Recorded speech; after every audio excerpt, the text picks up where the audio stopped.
And we'll go ahead and get started. Well, welcome everybody. Thank you so much for joining us today. This is the last Common Concerns program I have on the calendar, but that's not to say we won't have some more coming up. I just haven't quite gotten my head around what those should be. So if you have ideas for topics that we should cover in some of these sort of informal Q&As, do email me and let me know. I really just want to be providing information that's useful to all of you. Before we get started, I want to take a moment to acknowledge that the Washington State Historical Society is located on the traditional lands of the Puyallup people who have stewarded this land throughout the generations. We pay respect to their elders past and present, and I also want to acknowledge the traditional custodians of the lands where all of you are joining us from today. If you haven't already, definitely just let us know who you are and where you're from in that chat. Questions will probably come up. You're going to get a lot of information from Richard and Liz today, and as questions come up or things that you want to share, ideas you have, just drop those in the chat. If I see an opportune moment to interrupt them and ask your question sort of in situ while they're on the topic, I'll definitely do that. Otherwise, I'll just sort of save them to the end. We're going to try and finish up at 4, but if we go over a little bit, no worries. If you have to leave, no worries. I will share the recording of this session out in that follow-up email. It'll also get uploaded to our YouTube channel, so no problem. Well, so with that, I just want to introduce our two guests today, to whom I'm so grateful. I've had the opportunity to serve with both of them on the Washington Museum Association conference. It's been a long time since we've seen each other. I guess I saw Richard last week, didn't I? Yeah, in person. Yes, at the Burke, yeah. Oh, that was so great. That was fun. Forgot how fun that was. So Richard Beckerman is the principal of Richard Beckerman Consulting. So he does work with organizations around things like strategic planning. He also does a lot of lighting design, and I've got the chance to see some of his beautiful lighting design up at the Leavenworth Museum a few weeks ago. And Elizabeth Stewart is the director of the Renton History Museum, and she's also on the Small Museums Committee of the Association for State and Local History. So if you are a member of that organization, or check out the Small Museums kind of community page. It's we're going to make it a great place to ask questions, and it's a forum where you can kind of share ideas and follow-up questions. But also, if you're not a member of ASLH, definitely check that out. I will share the link in the chat. It's just sort of, well, they run one of the best conferences, and I know some of you, like Irene, attended the virtual conference. They're even more fun in person, of course, but there's just so many resources and tools available for heritage organizations through ASLH. So I want to give them a plug here. Okay, great. Well, I'm going to stop talking, and I'm going to toss it over to Richard and take it away. Okay, great. Hi, everybody, and nice to see all of you on board here and listening or seeing. That's great. My background's a little bit, my first museum work was with the Museum of Flight for about 17 years, and then I was a museum consultant nationally for 7 years after that, and then I was at the Seattle Art Museum as their chief operating officer for 5 years. So I've been on a lot of board meetings, many board meetings. Along with volunteering on things like the Washington Museum Association and Inspire Washington, which is another advocacy piece for our sector. And what I have for you in the handout, the file, it's very dense. We're not going to go through it page by page. I just want to start with some highlights to see if that provokes some questions from folks. Obviously, feel free to take your time and read what I've written there. It's a sort of a condensation of stuff that I've picked up over the years. And actually, when I went to do my master's degree, I looked specifically at boards and staff interaction, and I wanted to understand how board members might approach their job or not approach their job, as their case may be. So with that, let's get going here. And there we go. And so there's my splash screen with of course, the little thing to point out is that if you have legal questions, you should really go to a lawyer ultimately, and hopefully hope you have a lawyer in your midst, because sometimes it's just great to have that thinking to clarify what it is that you're up against if you have a problem. So first, let's just take a quick look at just sort of the legal overlook of board rules.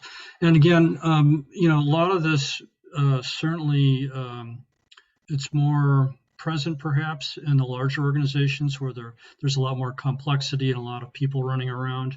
You can have very large boards. Both the boards of Museum of Flight and SAM were huge, 50 or 60 people, and then there's an executive committee that usually does all the work.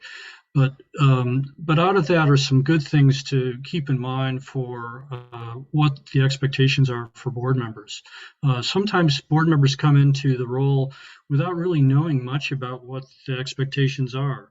And so this can lead to confusion, inappropriate sort of inserting themselves into things that are best not done. And it's difficult because the structure mirrors the for-profit corporate structure. And so it's different in this one way, is that for us, it's stakeholders, not investors. And so it's the people, stakeholders in that it's our audience, it's our community, it's the students, the school-age children that come through. And so sometimes that's difficult for some board members to keep in mind. So with this, the first piece up there is about the fact that they're nonprofits, and therefore there is a tax-exempt status. And so this doesn't come up very often. At least I haven't run into it with museums very often. But there's legal obligation to pay attention to that status and to make sure that that's handled correctly. And it usually comes up with donations and sometimes how money flows. But in any case, it's sort of implied, and I think it makes sense to most people. Although I got to say, if I could have a nickel for every time somebody said, if you just ran it like a business, your life would be better, I'd be pretty wealthy right now. But anyhow, so going on, expectations of nonprofit board members. Yeah, so there should be some discussion. If you have the ability to onboard folks, that's great. And there's resources that are at the bottom of this slide deck that points you to some places you can go for that. But having a conversation about what a typical board is. And then their primary duties are involving the hiring and firing of the chief executive. And I'll talk a little bit more about that in a bit. Directs but does not perform corporations' activities. And that's an asterisk that goes to the bottom, which happens to most of us, is that we ask board members to take on volunteer roles, which are not considered corporate roles. As organizations grow, that still holds true. And so that's an important thing to know. As I talked about before, acts on behalf of constituents, and that does not include donors, although they certainly are an important part. Understands the board's purpose and accountability. And then this is a note that I always like to have folks keep in mind, which is that an individual board member only has authority within the board meetings. Outside of the board meetings, they are simply a volunteer. And so as a volunteer, they can offer suggestions, but they should certainly not be ordering staff around, except the chief executive, whether that's a museum director or a president or what have you. So that's sort of the fundamentals of it.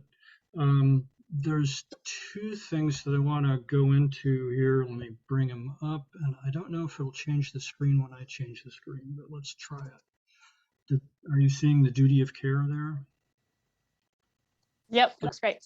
Okay, so while this seems like it should be obvious, it's not always. But it's talking about duty of care. So if you'll just glance through this, I mean, it's all fairly intuitive. There's some specifics to it, but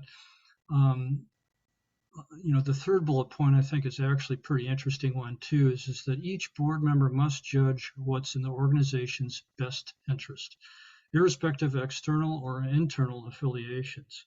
So you're asking a board member to come in with an idea that they're there to serve that organization, the museum in this case, and that while they have these other affiliations, they have to be mindful to not be doing what's called a conflict of interest. I won't spend a lot of time on that, but and I haven't found it to be a big deal in the smaller museums, except for when there's sort of this inappropriate behavior as a board meeting where they sort of clumsily do something and kind of fall into it and only realize later that, oh, maybe I shouldn't have done that. But it is this sort of duty of care that's very important, that you care about what the organization is doing and that you attend to that. So let's see, and then and you're entitled to request information to help you decide, and so staff should be providing that to you. The executive should be providing that, and then to monitor day-to-day operations. If you observe something and you say, "Hey, I noticed this," can you tell me a little bit more about it, and that sort of thing. So that's part one of a two-part thing here, which is then the duty of loyalty. Again, loyalty is that you're loyal to the museum and that you're going to try to stay out of conflicts of interest. Again, I haven't seen a lot in small museums. In larger museums, it sometimes comes down to board members that maybe you have a lawyer on your board and there's got to be kind of a firewall between that. They can give advice to the board, but you may have to go to an outside lawyer depending on how serious the thing is.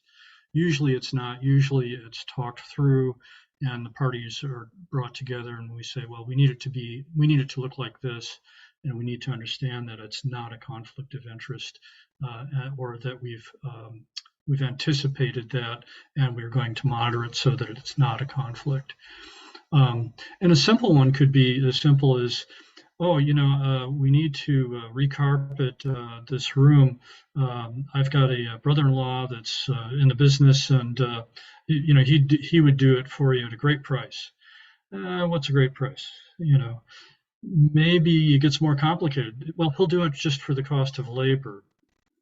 Okay, that one you have to kind of test and say, okay, is that okay or not? So it's not always super obvious, but it's something to watch for. And typically it hasn't, at that level, it's like, you shouldn't have done that, but we see what you did. Okay, fine. But it's better just to have everybody know it going in.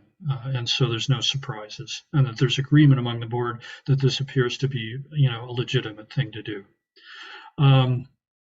And then I talked about the conflict with other boards. And then, so a lack of disclosure of conflict exposes the board members and the rest of the board to greater risk. So that's true. And like I say, typically these things get handled pretty well internally. But there's got to be transparency at the board level as to what's going on. So those are the big things that I wanted to make to start off, and I'm not knowing if there's any questions or not. I haven't seen any pop up, but I'll just invite everybody again. If questions come up, please feel free to put them in the chat there. Okay, all right. Let's see how we do it here. So let's see. Give me a second here. Oh, let's talk about this for a second. So in organizational context, what a board is doing is selecting an agent to act on behalf of the museum, and that the agent, that delegation is very important, that the chief executive, which I'm calling for, that's could be the museum director, executive director, or whatever, that person has not a totally free hand, but it's got to go to them to resolve things. and that they cannot do end runs to other people in the organization, other staff members, and to some extent volunteers. I mean, that you can see where that would be problematic if there was some internal tensions that were kind of happening in the moment, and it just creates a lot of difficulties for the person that's been delegated to run the place. So it's a good thing to keep in mind. And so when you see startups, for instance, it'll be sort of obviously a volunteer board, and they go and take the first step in making it sort of real by having a paid staff member. And I realize also there's probably some folks in this audience that they may be unpaid for the other organizations that are for a smaller community base, but it's a clear distinction you have to have when somebody's getting paid, basically. And so that's important to tend to as well. You do occasionally see when there's a vacancy that a board member may have to take over that role of chief executive.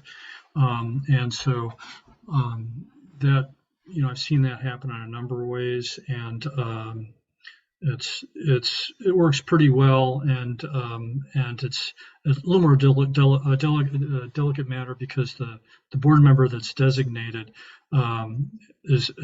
becomes the agent in effect. So there has to be discussion about, is the agent sort of a caretaker till we get somebody in here? Oh, it's going to be a long time before we get somebody in here. Is it going to be more than a caretaking role? Is there going to be some initiatives that we want this person to be tackling?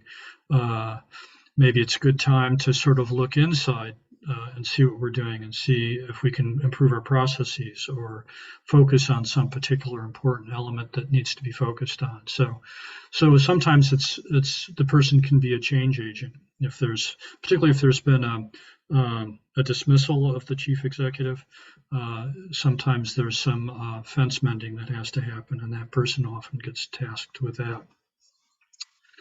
I think those are the big things. There's special duty regarding knowledge of illegal activities. There's board members are not only fiscally responsible for the health of the organization, but if they see illegal activity, they have to act on it. They can't sit on it, and that should. I've never seen that happen. I'll just say that, but it's something that the board has to organize around and be real explicit about. Otherwise, they could be on the hook, and that's not good. Hey, Richard. Emily has a question. Emily, if you want to unmute yourself, go ahead. Thank you. I have a question about the chief executive. I'm pretty new to board service, and at one of my museums, we have an assistant to the director who's been in that role for a while, but we don't actually have like a director. And when I asked a little bit about that, I was told that there were certain requirements in terms of the number of hours that somebody has to work, or maybe some of the duties, and that's why she's not the full director. And I just wondered, like, if you could give me some background on that. Where do those requirements for that person? Yeah, that's good. The first basis is the person getting paid, which is what you're running to, I guess. And then the hours typically have to do with eligibility for healthcare. And so usually most healthcare plans, at least institutional ones, say, well, you have to at least work 29 hours or something like that. And then so you're always chasing that when you're doing that. And some don't allow it at all. It's either they only do full-time employees, particularly I think for the smaller organizations.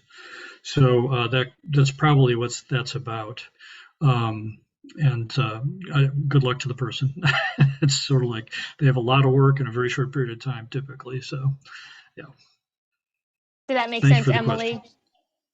Yeah, I hadn't even thought about it from that angle. I was thinking that there was somewhere like a definition of what a director does and how much they work and what they do. But that I hadn't even thought of it from that perspective. So thank you.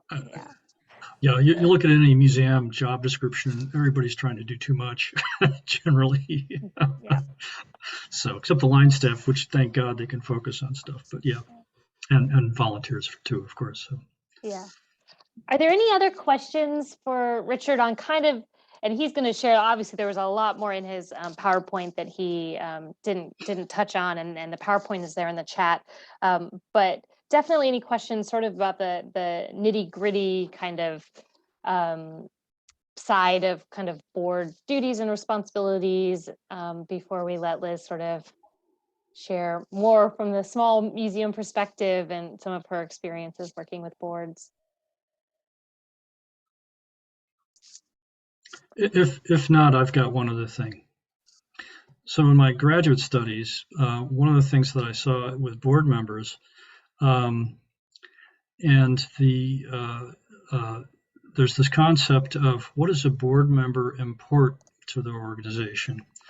So what we were talking about before, you know, if you just ran it like a business, that can show up sometimes because often board members are in for-profit companies, and they see the world that way, and so it can be that's one of those things you have to have a sidebar conversation with the person to saying, yeah, we understand that that's a good ideal, and certainly the business side of this does that or not, you know, whatever.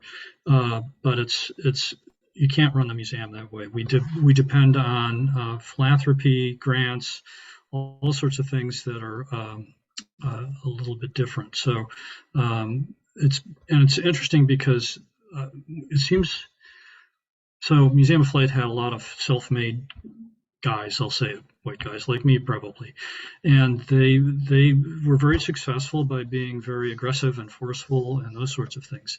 And it's good in some senses because they really want you to achieve what you want to achieve, but sometimes they just don't understand that the dynamics are different. So and so that's why you have to have a little conversation about it. So Hey, Richard, I have a question. Yeah. What is board insurance and who needs it and why should they get it? Yeah, it's D&O, gosh, was directors and officers. And it's been a while since I've thought about that term. And so that's insurance that provides coverage for your board in case something bad does happening. And that could be anything from a slip and fall, and instead of the person coming to you saying, I need your help, they sue you. And so it protects them. So if there's a financial settlement that has to be determined, the insurance can cover that. And it covers a pretty wide range of things.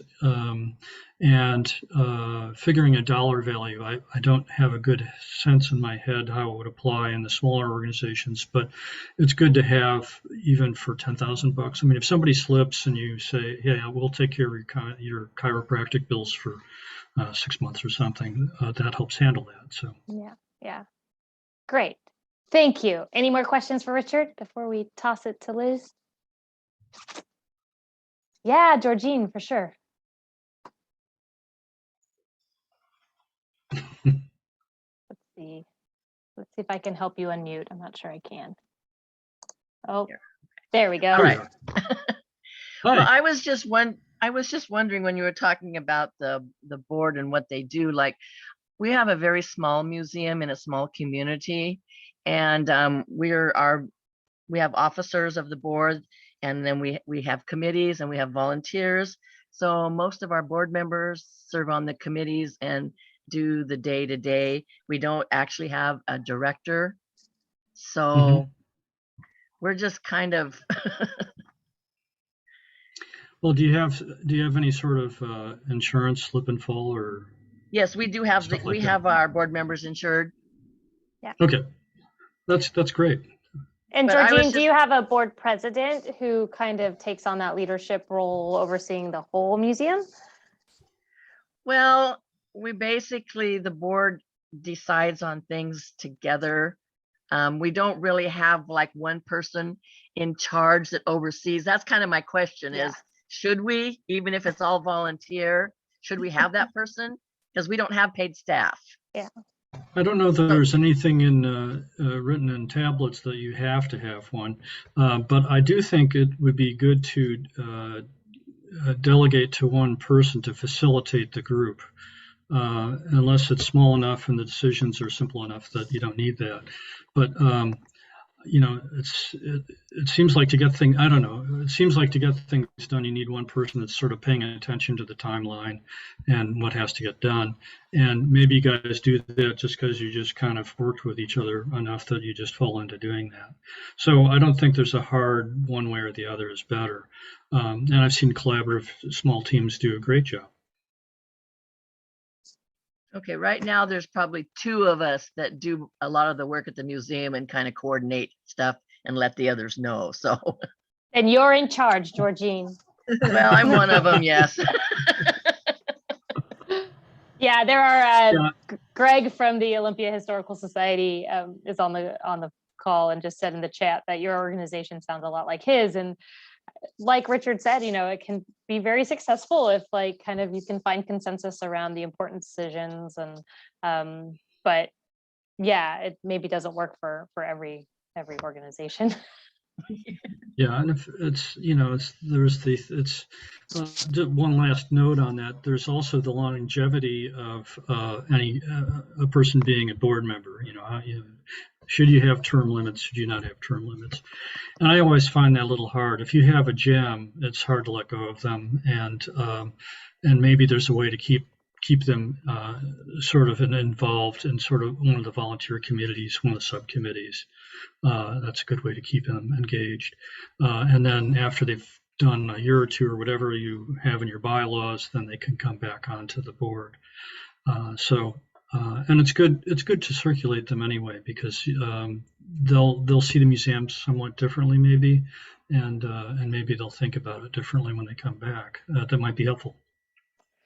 Yeah, Richard, and you made me think of one other thing, is the idea of sort of, especially for smaller museums, like succession planning too. I mean, yeah, the day may come, Georgine, that you just want to go live on a beach somewhere, right? And so who's going to do all that work for your museum? That's our question. Good question, right? Yes. And I know that there are some models for how to like kind of set up sort of systems to plan for that, but it's something that I think a lot about for our smaller museums, because I know you're always searching for new volunteers, right? Yes. To bring into the organization. And that's a real challenge. So yeah. Well, I think, go ahead, Richard. Georgina, do you have something else there? Or? Well, I was just going to kind of comment on what she said about volunteers. Yeah, and most of our board members are over 70, and we have some in their 80s and 90s. So that is a real concern. Yeah. Recruiting board members should be like a full-time job all the time, unfortunately. You really have to try to find people, and to the extent that you're out in the community and talking about your museum, be keen to talk to people that seem interested in what you're doing. And see if they might be a potential candidate. It's really hard to keep a stock of them. At the same time, and I think Elizabeth will talk a little bit more about this, but look at the skills you need on board, and particularly try to get those slots filled. And then, and I think it's probably a good idea if you are leading the organization, in essence, is to be thinking about people that might be able to take that on, and I would encourage you. It's hard to do. I understand it deeply how difficult it is, but trying to bring diversity is really good. It really brings a lot to the table in so many ways I can't describe it. And also we have. In the metropolitan areas, you have these colleges that have nonprofit degrees and stuff, and so you'll find people that are interested in joining the board for the experience, and they can bring new energy to the thing too. So and maybe I think Elizabeth will talk a little bit more about recruiting, because everybody has to work hard at it, and it's always a challenge. So I guess I'm segueing.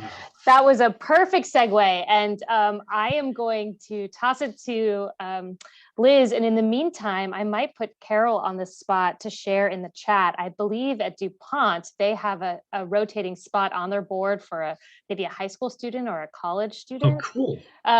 So Carol, if you feel up to it and want to just let us know the details of that in the chat, that'd be awesome. Otherwise, Liz, take it away. That's great. I think I might have some answers for you, Georgine. recruitment is one of the things I talk about in my talks. So thanks everybody. Thank you, Allison, for inviting me to this distinguished group.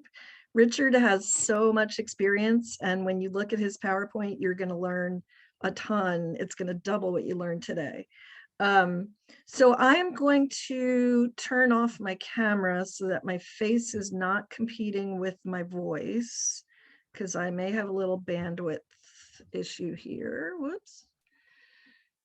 And I will figure out how to share my screen here.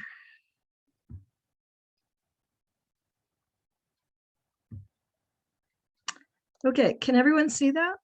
Yep, looks great. Great. So Richard gave you the really important parameters that around which a board works. I'm hoping today to give you some kind of practical things about how to create a more effective board. So I've got some basic topics I'm going to talk about to nurture an effective board, and then I'm going to talk a little bit about the excuse me, about the pandemic, because I know it's still very much on all our minds. During the presentation, you're going to see some historic photos from the Renton History Museum's collection and some photos of my board members. So if you get bored with listening to my voice, you'll be able to look at the pretty pictures. So my plan is to look at 3 board areas where I believe a director and a board chair or the executive committee, whatever works for your board, 3 areas where I think the board can become more effective with some kind of intentional strategies. So those are recruitment and orientation, and then collaboration. And then I'm going to talk a little bit about what's different in the pandemic and some lessons that my board has learned, and maybe that will apply to your board as well.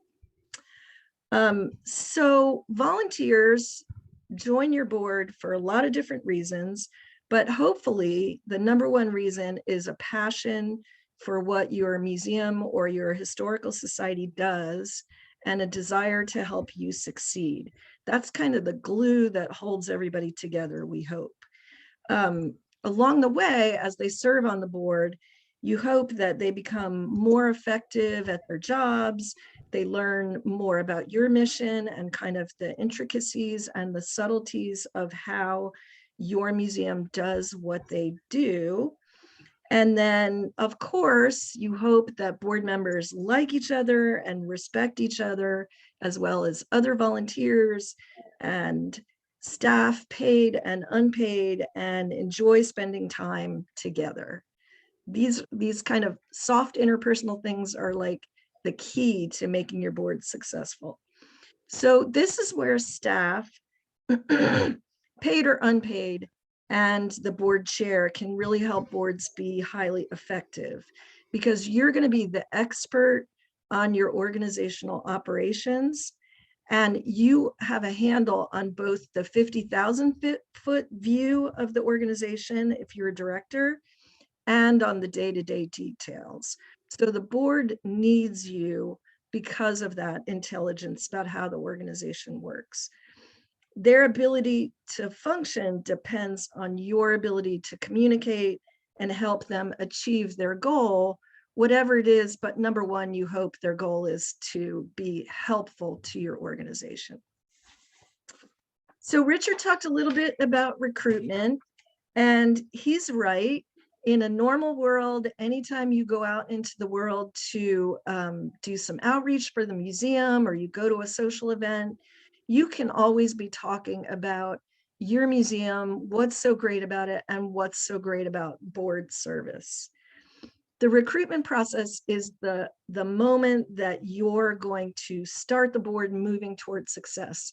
And as Richard says, it's kind of a constant process, because you want to keep incorporating those passionate and excited people into your board.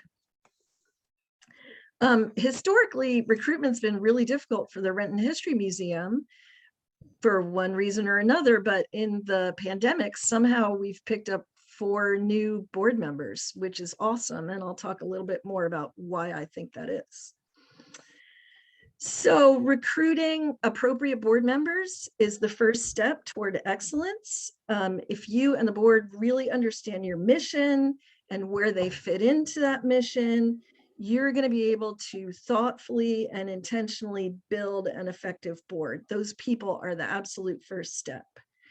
I'm not going to go through each of these things. These are different strategies toward recruiting, but Richard mentioned looking outside your networks to incorporate people who maybe haven't served on your board before in whatever capacity, whether that's racially and ethnically diverse communities, disabled people, whether it's particular skill sets that you're looking for. So it's really about building relationships, putting extra intention and being intentional about that toward building relationships with people that maybe your organization hasn't included in the past. Board members from these new communities will have the potential to kind of shake up what we do and challenge old ways of thinking. So they really have the potential to improve your operations, but you need to be honest with yourself and be sure that you are ready to be open-minded and incorporate those folks. Tools for recruitment. At each of these strategies, I'm going to show you some tools that I have either used before or I've seen used. These aren't the only tools. And if you have other tools, please share them in the chat because I really want to learn from you. And they may not all even be necessary for your organization, but when it comes to recruitment, I'm going to argue that this is the moment when you want to be sure that you're really being intentional and that you're attracting board members that will be a good fit with the rest of the board and that are serious about the task and will bring some value to your organization. So in his presentation, I'm not going to show it today, but in his presentation, Richard has this really nifty board matrix that you can plot out the skills and the networks and other attributes of your current board members and use that to identify needs. Do you need a lawyer? Do you need somebody from a particular geographical area of the area that you serve? The board matrix is a place to kind of start and say, who are we looking for?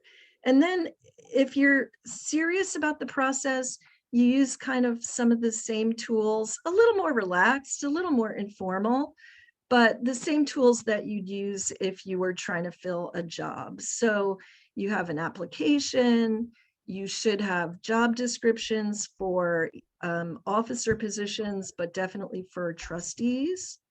You might want to do an interview and you might want to invite them to visit your board meeting ahead of time so that they can kind of sense, okay, this is the experience I'm looking for, or maybe this isn't the greatest fit. If you take all these steps ahead of time, you can be a little more certain that that person is bringing value to your organization, but also that they will get out of the experience what they are looking for. Now that you've recruited the perfect board members, they've had plenty of time to think about whether it's a good fit, and you have too.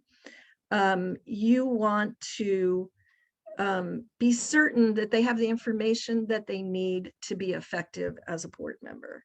You hope that they're bringing fresh perspectives and new ideas, but they also need to know what you're currently working on, what your issues are, and what direction your mission is taking you. The more that they understand where you are, where you're going, and what your expectation is of individual board members, then the more effective they can be. And orientation helps them do that. Just as an example, the Renton History Museum's board is very consensus oriented. So we don't take a vote and majority rules. We kind of talk about an issue until everybody's on the same page, and then we move forward. This is a slower process. It requires more discussion. It might even require tabling an issue for more research. And it's not for all board members. Not everyone wants to move that slowly, frankly. But if they understand where you're coming from and why, they're more likely to be successful as a board member. Understanding this will also create a less stressful and a more congenial experience for them. So these are the kind of things that your new board members can be oriented to understand. Some tools for that, and you're probably all familiar with these: training, mentoring. We often pair a new trustee with a trustee of longer standing that they know they can kind of chat to during the meeting or give a phone call after the meeting to sort of get answers to things that they'd be kind of embarrassed to say to the whole group, like, what are we doing and why are we doing it that way? Something that I do at the end of every meeting agenda, I use what is called a mission moment. So it's just a quick 3 to 5 minute presentation at the end of a board meeting. It shares museum achievement or maybe a new development in the broader field, and it kind of closes the meeting on a positive note. We found that to be really successful for our board. It helps them feel connected to the mission and also just keeps them up to date with what's going on. Core documents and work sharing.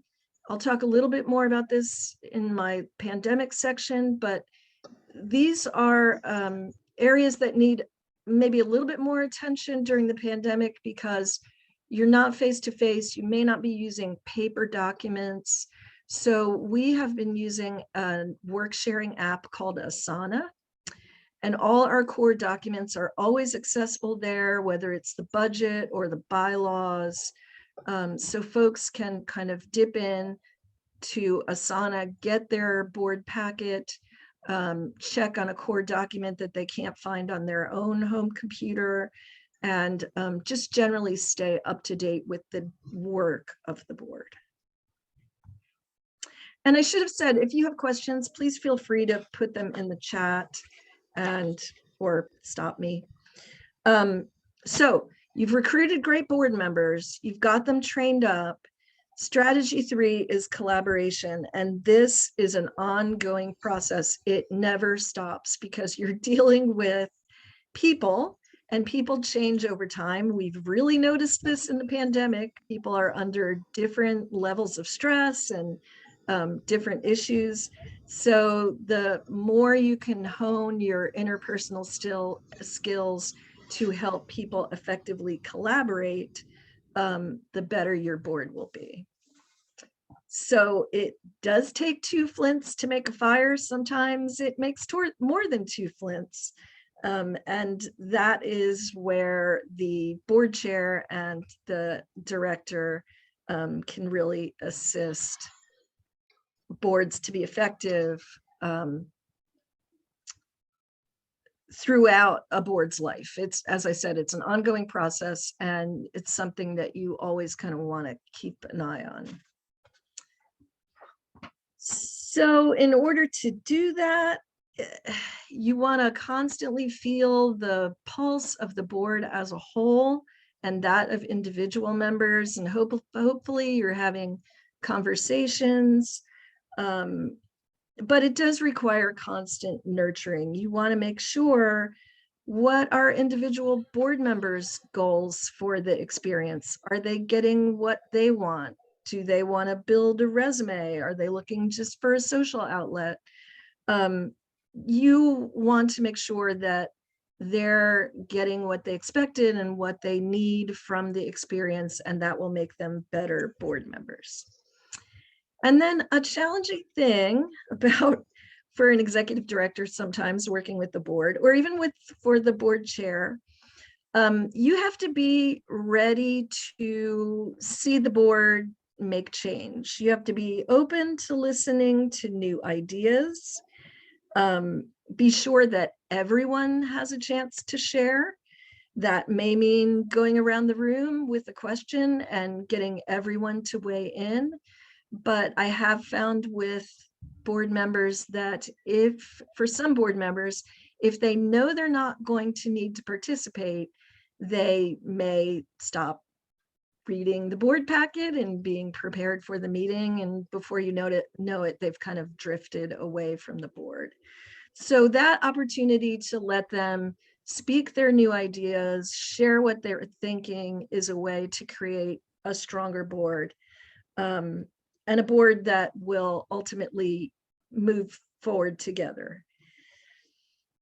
And be sure that board members know about your organizational successes and feel a part of them and understand how they have contributed to facilitate those successes.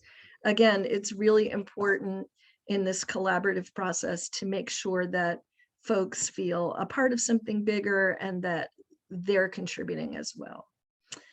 Here's some tools. Celebrations. This is an underutilized tool, but sending folks a birthday card or recognizing a life passage in a meeting is important. It tells them that you care about them and that you're paying attention to whatever is going on in their lives. The other tools are a little more formal, and sometimes they're used when you feel, when you have a major decision point coming up, or if you feel like the board might be going off in the wrong direction.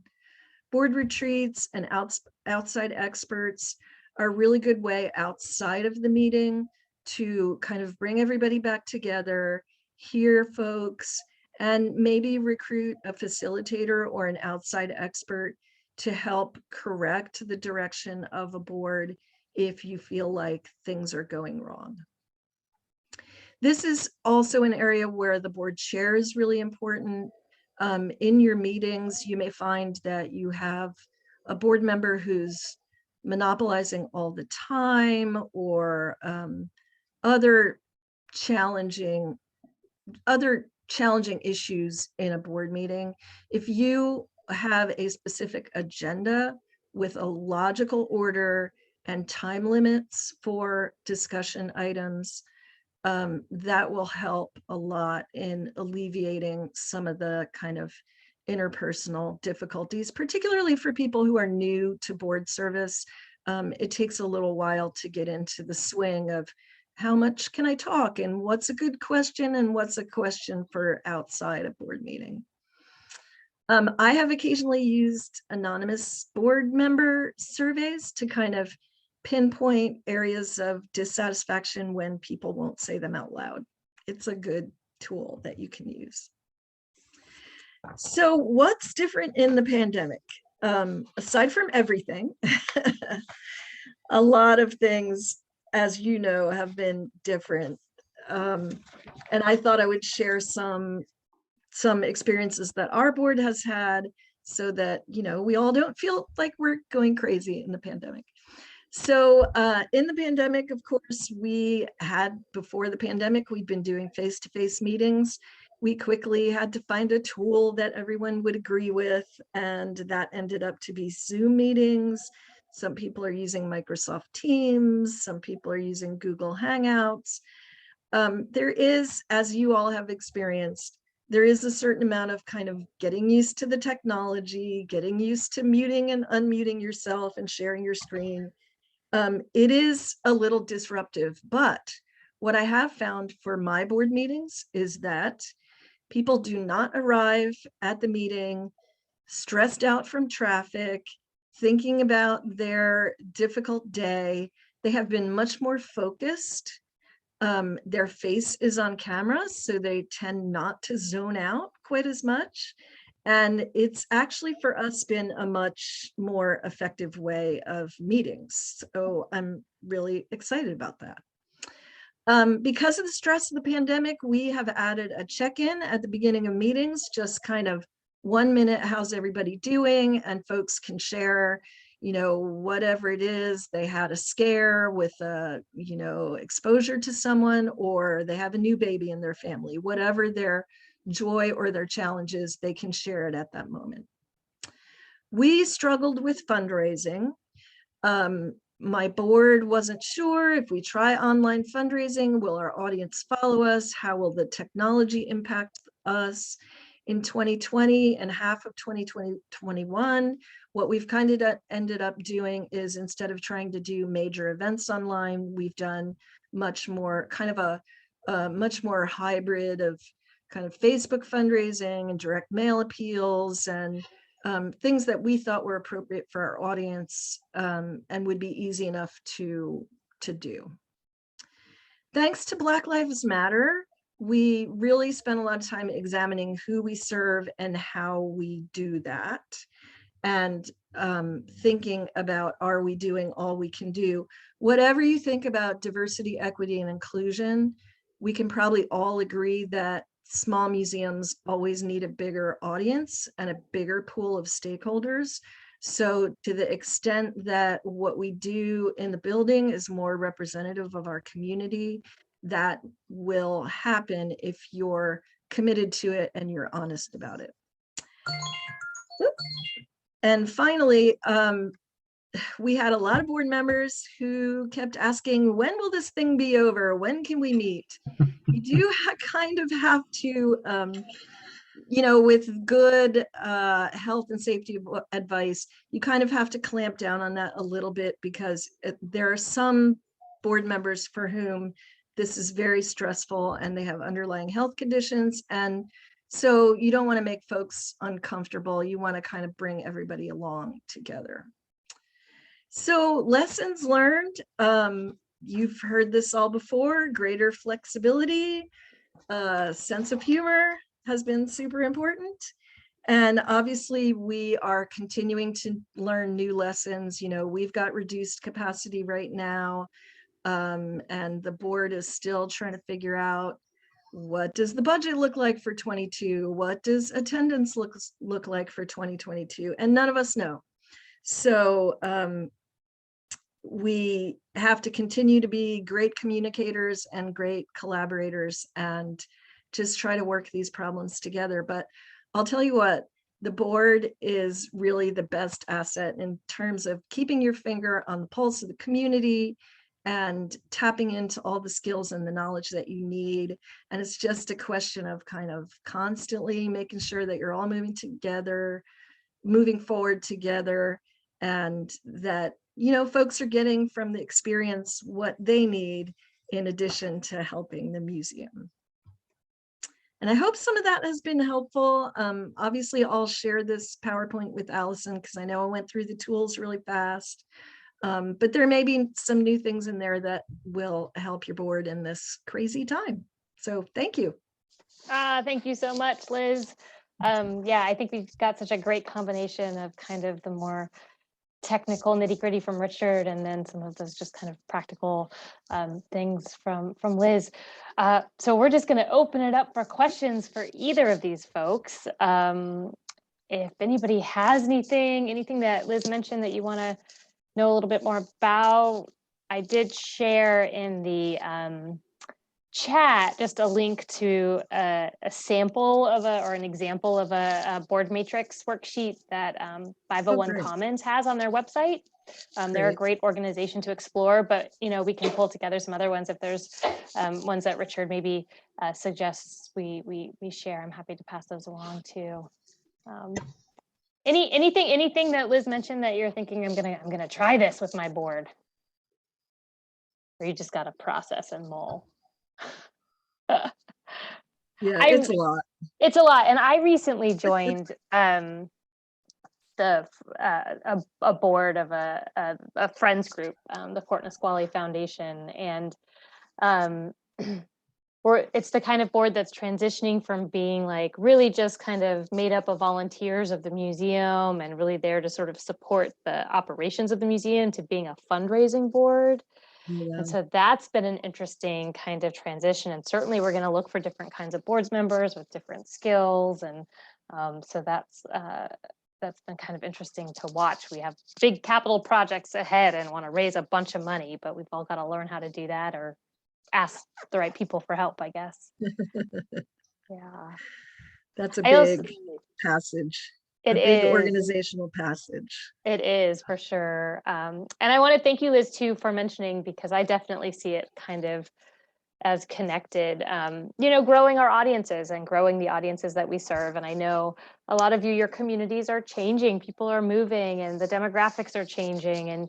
And the more relevant you can be to those new community members, the easier time you'll have recruiting new volunteers and new museum members and new donors maybe. But if you're not kind of staying relevant, folks aren't going to care so much about supporting your organization. It's really important. Yeah, And it's go ahead. Question. I really like the idea of adding a student position, kind of a rotating position. And actually, Allison, I was curious if you knew if UWT already had something kind of in place with their nonprofit management program. That's a great question. I don't really know the status of the UWT nonprofit program right now. I know that it's been going through some changes. I'm looking at my colleague on the other side of the room. Maybe I don't know. Do you know?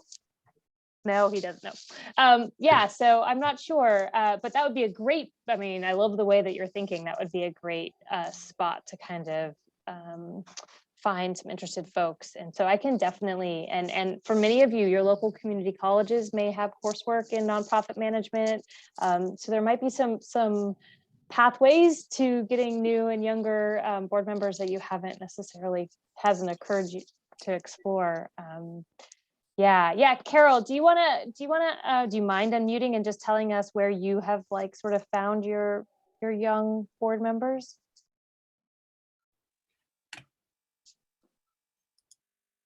I can see your microphone's on, but I can't hear you. So most of our young board members are coming out of the high school.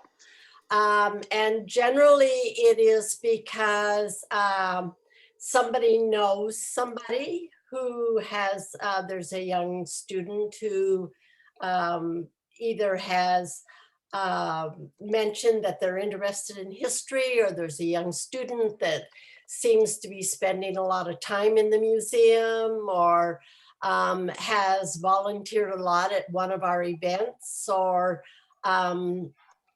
we also have a program within the high school called the Key Club.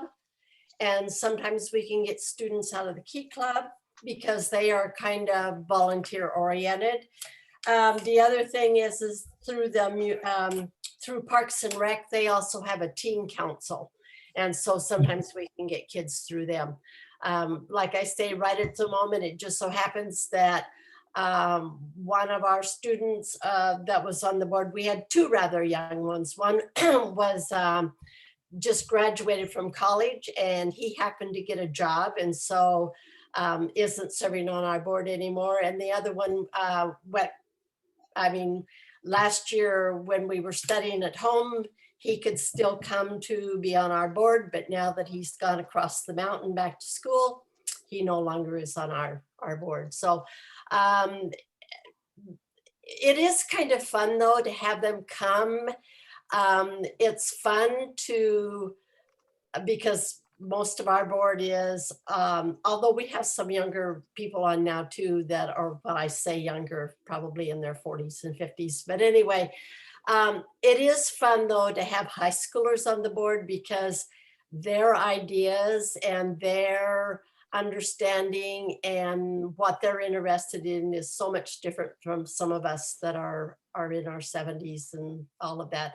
And so it is fun to get their ideas and their opinions and just to see how they react and all of that. So I would highly recommend it. It's fun.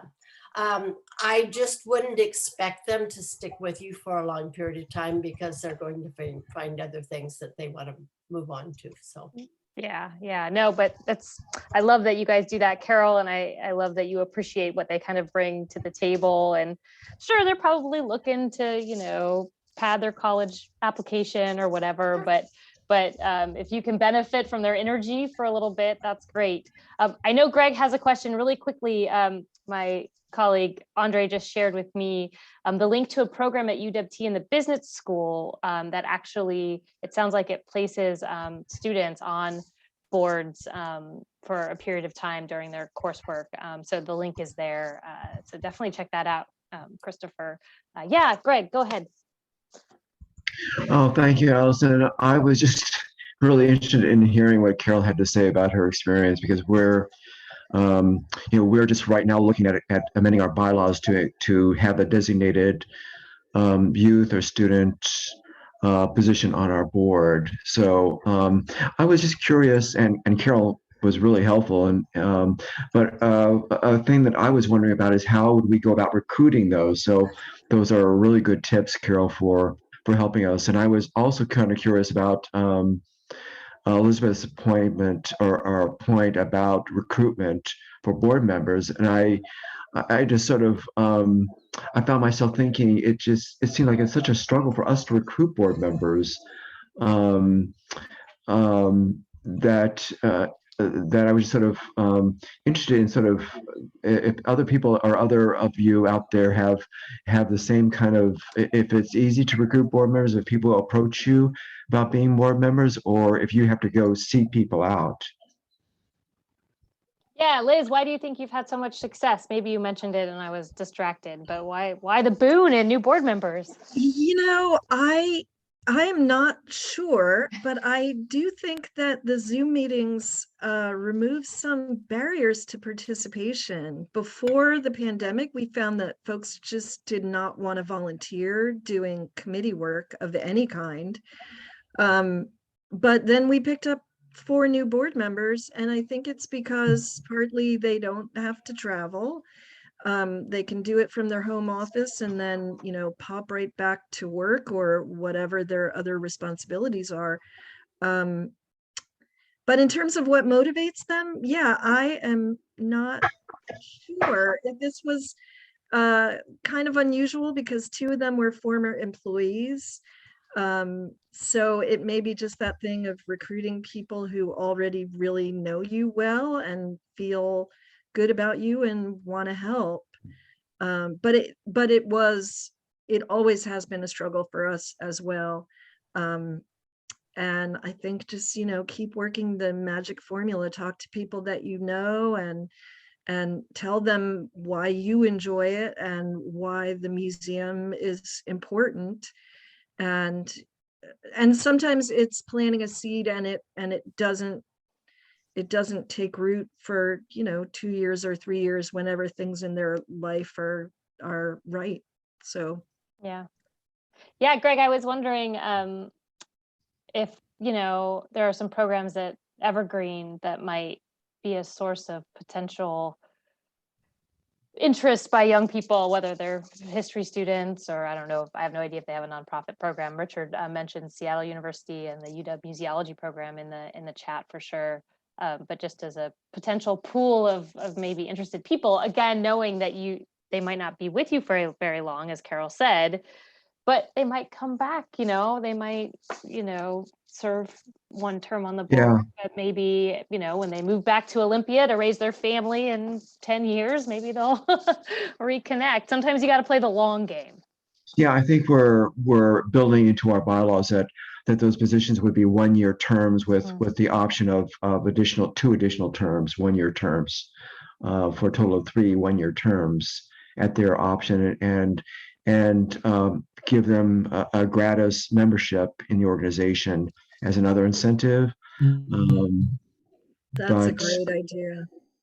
Yeah. So yeah, well, good. That's good to hear. But But you're right, their lives are changing so fast Yeah, in that period that of it is hard course. to keep them. And I think the 1-year terms are brilliant. Yeah, that makes sense. I think that's I really liked your idea of asking not only all of our board recruits about what do they want to gain from being on our board. That's a really good idea. I really like that. We haven't been doing that. Like I say, we seem to have problems recruiting people.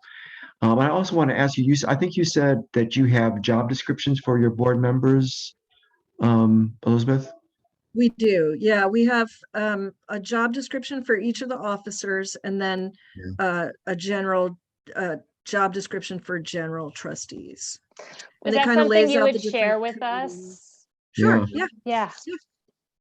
Cool. Yeah. Great. If I get that, I'll share that. Yeah, Great. With absolutely. everybody. That'd be I awesome. appreciate that. Yeah, I've got lots of questions, but I know we're short on time. So Well, and also both Elizabeth and Richard, I'll make sure everybody has their emails, and I'm sure they won't mind if you Great. follow up with a question. I know Carol had a question Yeah. or comment. One thing I will say, and if you have to make the decision whether or not your young board member is going to be a voting board member or not. And we tend to let our younger ones be voting members, but if they are generally younger than 18, we require that they have a permission signed letter from their parents that says that they can vote or that they can be on the board and be a voting. And we do carry board and directory insurance also. yeah, I definitely intend for this person to be a voting member. I think that's important to show commitment and respect, for their being willing to serve on the board. So I think being a voting member is really important. Although I can imagine if you skew maybe to a 16-year-old, maybe making them a kind of ex officio non-voting member might be a way to have their voice at the table without having things run. Yeah, well, and I also want to start having ex officio members sort of filling those other holes in our board matrix that you formed. Because we have a lot of holes in our board matrix. But knowing the folks, I mean, I know several folks on your board. I think you are small but mighty, Greg. So Yes. yeah. Yes. And you may also have skills that you don't even know you have on the board already. If you don't ask folks like, can you do this? Do you do this? Then sometimes you don't know. Yeah.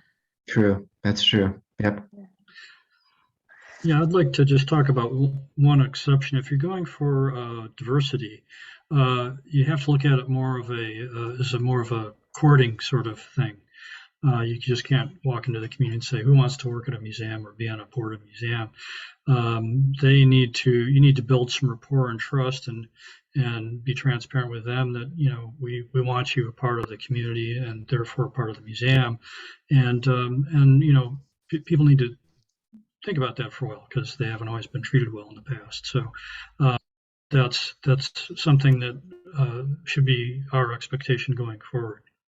And that's where the work that Elizabeth mentioned, just about reaching out and authentically engaging new audiences, that through that work, which again is kind of a long game, building those relationships takes time, but that's where you'll find new folks and more diverse voices for your table. Well, cool. Any other questions, comments, 2 cents anybody wants to share before we sign off? Oh, well, I just want to say thank you so much to Richard and to Liz. You guys both bring just so much experience to this conversation, and you gave us terrific information. So I look forward to sharing this recording out and any other resources y'all want to send me that I can pass along. If you have questions, any of our attendees, please let me know. And if you have any topics for future Common Concerns programs that we should be covering, please always let me know. All right, are we good? Yep. Very good. Excellent. Thank you all so much. Really appreciate it. Thank you, everybody. Have a Thank great- you very much, Rich and Elizabeth. And to Thanks, Allison. everyone. Yeah, for sure, Greg. Take care, everyone. Goodbye.